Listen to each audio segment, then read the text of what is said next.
5 minute भित्रमा तपाईले आफ्नो साथीलाई फोन गरेर 500 रुपैयाँ मगाउनु भयो भने म तपाईलाई 500 रुपैयाँ दिन्छु। उहाँ बर्दरले चाहिँ च्यालेन्ज एक्सेप्ट गर्न मान्नु भएन र साइडमा रहेको दुईवटा अंकलहरुलाई पनि सोधे, उहाँहरुले पनि च्यालेन्ज एक्सेप्ट गर्ने कुरै गर्नु भएन।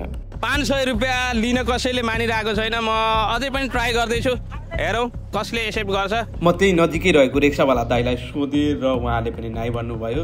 अगाडि बढ्दा एकजना साथी भेटिनु भएको थियो र उहाँको जवाब यस्तो छ, कोही छैन होला अहिले, सबै बिजी छ होला। त्यही त ट्राई गर्ने हो नि त, बल्ल मजा आउँछ नि त। तपाईको साथीले कतिको पत्ताउँछ तपाईलाई भनेर। छैन होला त्यस्तो त कोही। एक्सक्युज मी, सुन्नु न, 500 रुपैयाँ भर्खर जित्न सक्नुहुन्छ? छैन मसँग। के छैन भन्नुभयो, बुझेन यार। एक्सक्युज मी सर, सुन्नु न, 500 रुपैयाँ भर्खर जित्न सक्नुहुन्छ? एउटा च्यालेन्ज छ, एक्सेप्ट गर्नुहुन्छ? छोड्दिनु, म हतार। Okay, thank you. केही बेरको सङ्घर्षपछि एकजना सर भेटिनु भएको छ। हेरौँ उहाँले के गर्नुहुन्छ भनेर है त।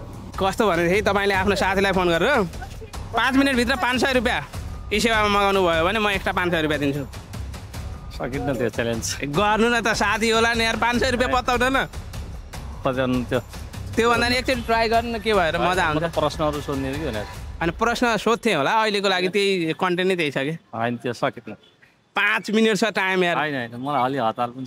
यो च्यालेन्ज साँच्चीकै अप्ठ्यारो हो र यहाँ त कसैले गर्न मान्नु भएन।